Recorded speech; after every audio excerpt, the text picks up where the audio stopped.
We're starting this project on the weekend. Gareth's here to help me out, where I've been a little sneaky. We're gonna get started by hiding the workspace. Come on in.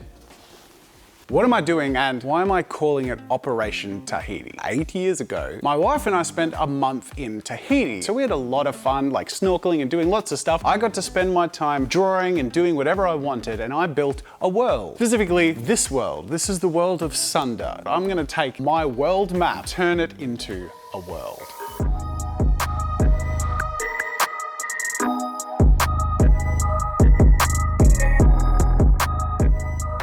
So to make the job easier for myself, in my off time, I pre-prepared a bit of a map grid, taking the map that I have and prepping it to be laser cut. This should make my job super easy.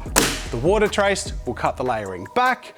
The mountain trace will give me something to stack on top. I think you get the idea. Let's put together a giant jigsaw puzzle.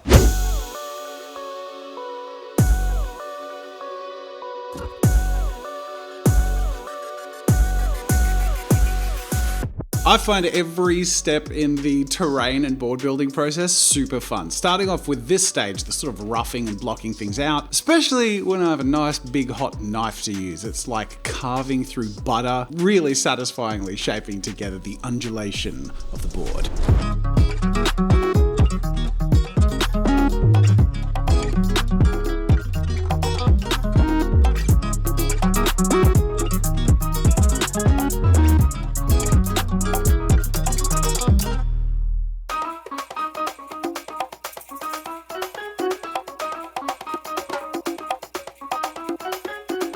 The base of the texture of the oceans, it's gonna be sand. I'm gonna add a little bit of oxide coloring, a bunch of Mod Podge, and a bit of water. This is the exhilarating part. This is so much fun.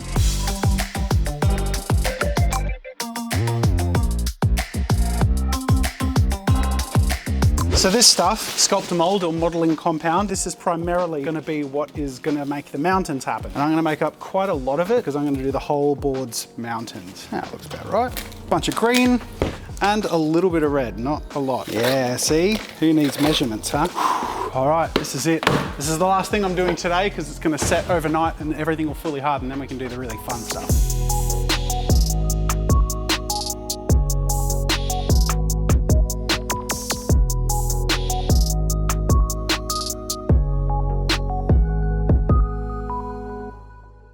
These are 3D printed towns and cities. Oh my God. Normally, they're meant to be printed at this size. This is the default size. And the idea of these things is that you can make your Dungeons and Dragons maps or whatever by printing and painting and interconnecting these things. And we made a whole map over on Tabletop Time so you can see what they're sort of for and how they look in the end. But as you can see, mine are a little bit smaller by comparison.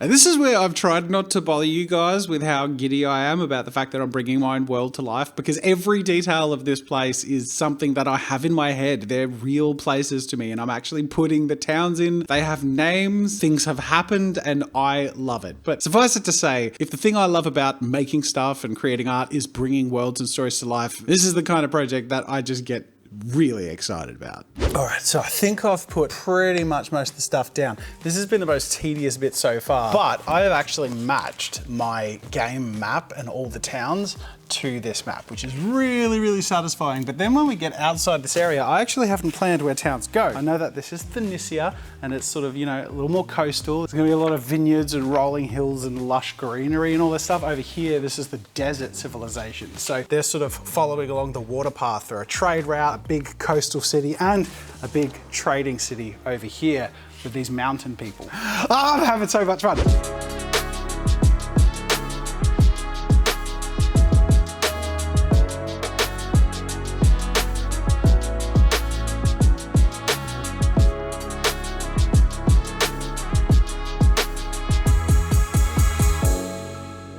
It's not drying. I've had this heat gun on for about half an hour and it's sort of dried this area, but it's very liberally applied and quite wet. We're gonna shut the blinds and we're gonna take it out into the sun. One thing I wanna do before we take it out to dry, now, Iron Spire is huge. It's like kilometers tall. So I can be pretty aggressive with my green stuff sculpting here. Now we're gonna take it outside so this can dry. Perfect. It's fairly heavy. All right. Hey Rob, no peeking. Hey Dave, no peeking. We're being so secretive. This is how Garrett's editing at the moment. Hey Garrett. Hey. I need you to help me carry a table. I love his little editing alcove. How good is that? So, I've got these out ready to go because the next step is going to be creating a little bit of a base coat of color over the whole thing, give it a lot of like varying colors. Let's base coat, baby. So this step does a lot of the groundwork for me. Obviously I've got all the terrain in there, but as far as putting color down, by doing base coats and all the aerosols, I really get to create those gradients that I actually also can follow as a pattern when I put down the other materials later. And of course, it brings the whole thing to life.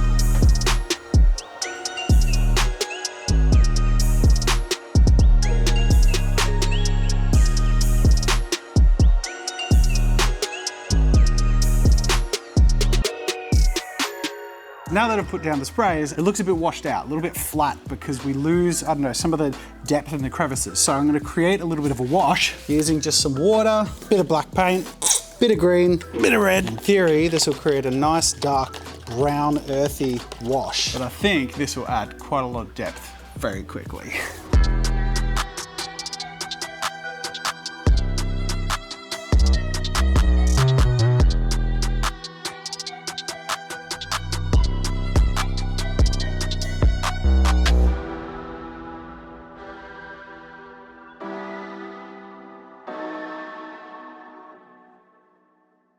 We're finally here. We're finally at the step that I've been dreaming of, using all this stuff. Now, I have to give a huge shout out and thank you to Woodland Scenics. This video is not sponsored, but they did send a ton of basing and terraining and table stuff over to tabletop time, and I'm stealing it because I want to do this stuff. Everything up until this point has just been basic craft materials, foam, glue, wood, paint, but everything from this point is Woodland Scenics, and this looks amazing already.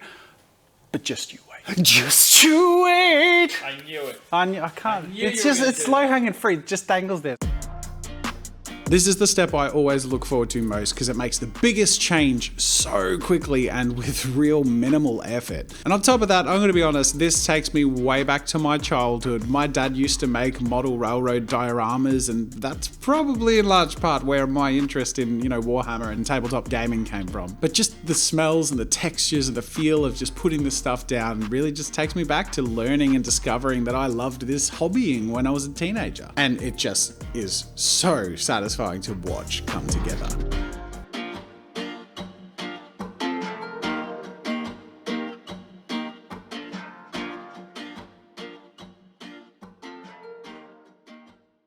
Now, as you can see already, just from this, it looks really cool. You let this set, I'm gonna come back tomorrow. It's the next day, the glue is dried. Let's see how it's looking. About the same as it did seconds ago in the edit because everything's in the same place. But this is the fun bit because I get to very satisfyingly tip this up and brush stuff off.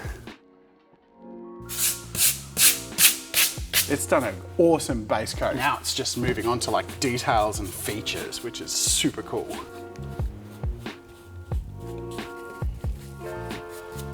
And down. Oh my God. Look at this. Oh my God. I'm so chuffed. This is very cool. I'm gonna put down larger globs of glue and stick down this stuff.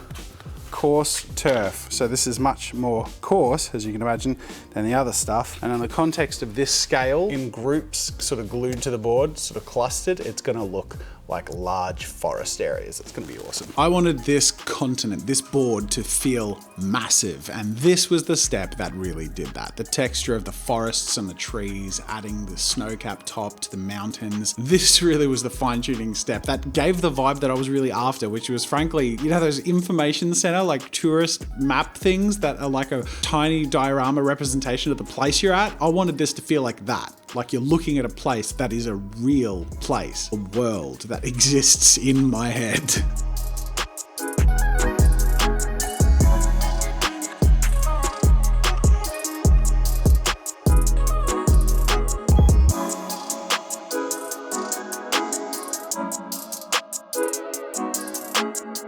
Okay, it is the night before reveal. Tomorrow morning has to be the reveal because we have to edit and finish the video tomorrow because tomorrow is the last day of work before the holiday break. So no pressure, but I'm coming in late to finish this off. It's been drying, so I haven't seen this since it was soaked in glue. Okay, yep, yeah, this is good.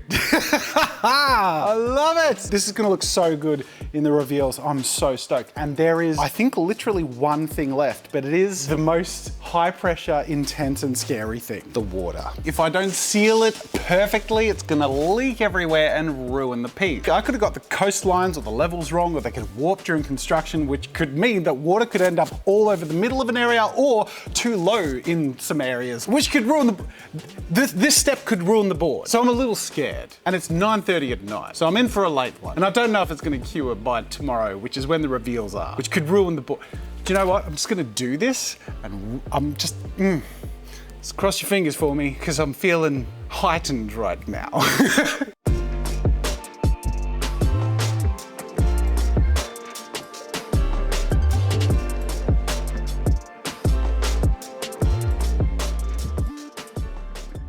Okay, I have stuck an acrylic border around this so that I can pour the resin in, but it has to be watertight. Any gaps and the resin will just pour out and ruin the board. So I'm gonna first use UV resin and just do a bead along every edge that could create a gap, cure it with UV and hope that keeps it watertight.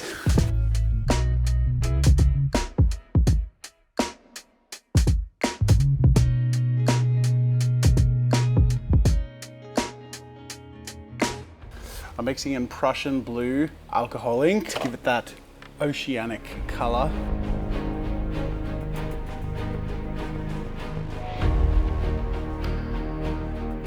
There you go. Okay, shallow pour. You can see it's not too dark. And in fact, I can test how opaque that will look on the board. Yeah, it looks pretty good.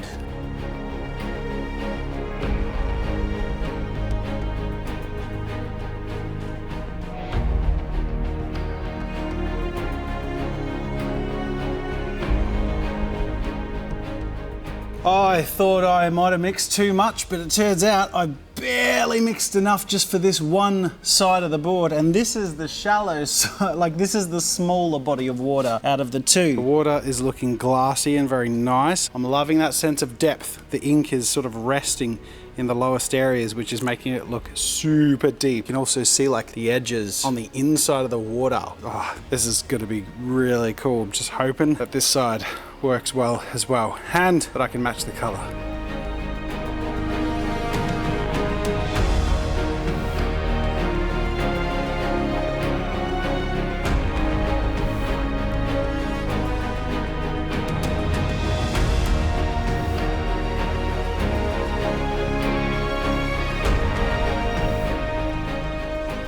All right, the pour is done. I think it went well, but any contaminants in the air that float down and touch this surface while it's curing are gonna be there forever. So I have to try and shield it, and this is basically a giant sail, so I'm gonna have to be real gentle here and not breathe.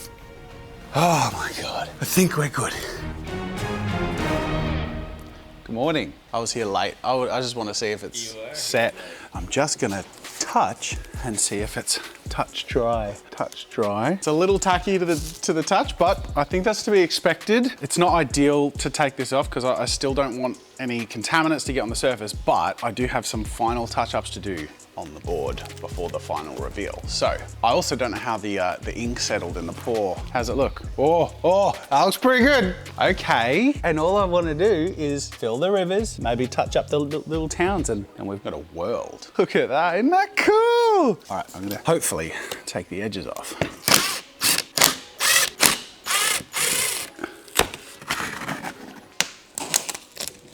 Okay, got some flexibility.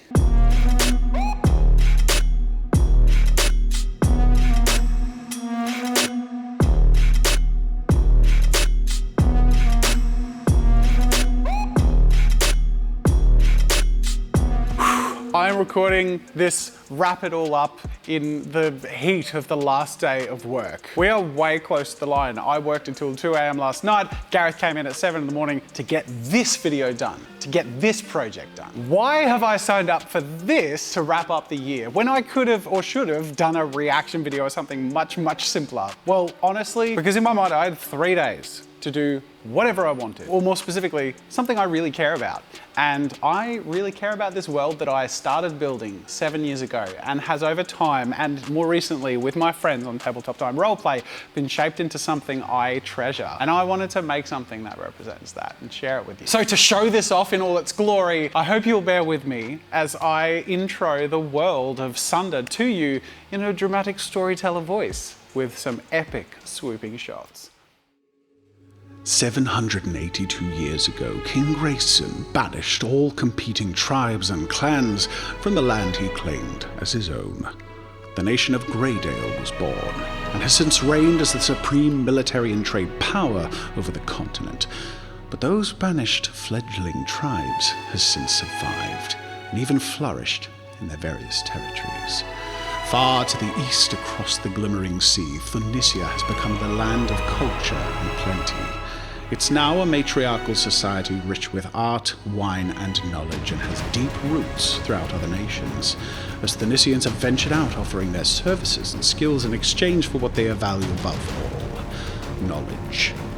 Far to the west, beyond the desert of the Endel Plains, the Empire of Felmore has become rich beyond measure, in large part due to the trade of gold from the coldest clans of the Mountain Crown to the south.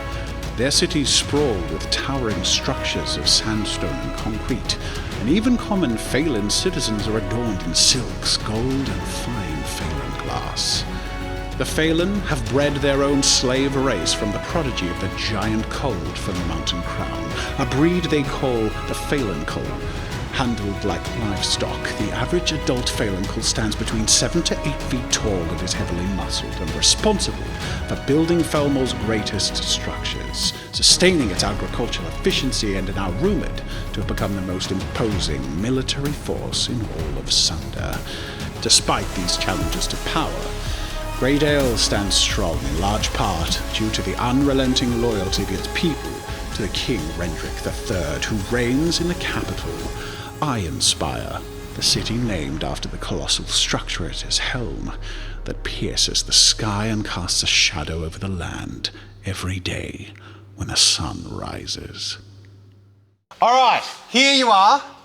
I am sure you have some suspicions, given that it is this specific group that has been hidden from the truth of Operation Tahiti. Let me start off by saying, a year ago, you were all volunteering your time, coming in to tell some stories and get Tabletop Time going. 1 year later, here we are, we've got a studio, we're doing bigger and cooler stuff than ever before, and I made a little bit of a tribute to one of the stories we're currently telling. Whoa, oh, cool! It's a map! I made a new map. That is extremely ambitious. that's so This is really cool. It was good fun. You know how desperate I've been to build a board. So where are you drawn to? Actually, where do you want to? Phoenicia. Yeah? Phoenicia, it's the white cap buildings on the coastline that just draw me straight to Phoenicia. Yeah. Yeah, there it is. amazing. Wow. We've been bringing the stories to life over the last year, lots of different ones. This is the current one. And it's just really fun. Like, we all get a kick out of just these things in our imagination that feel real and fun. Just even cooler when we can get art and make cool stuff for them. So thanks for telling cool stories with me, guys. So like I said, I could have taken the easy road on the last day of work, which is now. We have 3.5 hours left to finish this video, and we've been slamming through it in the edit while I've been slamming through the production. And I really hope you enjoy that we here at Jazza Studios are passionate about telling stories and making art. So go check out the Ironspire playlist, and keep in mind, it's like basically a free audiobook. It's an improvised audio drama. I DJ the music live while I run this story session with my friends. We have amazing art and thumbnails commissioned to bring it all to life, all because we're so passionate about telling stories. So you're gonna love it if you go check it out. I hope I inspires you for the... Okay, that's enough. This whole video has been absolutely like me just letting myself geek out about my thing. I hope you love my thing. I freaking love it. And if you do too, hit the like button, subscribe for more epic freaking cool nerdy stuff. Otherwise, that's it for now. Happy holidays, and thank you for joining me in 2021, and I can't wait to kick things up a notch next year. See you later.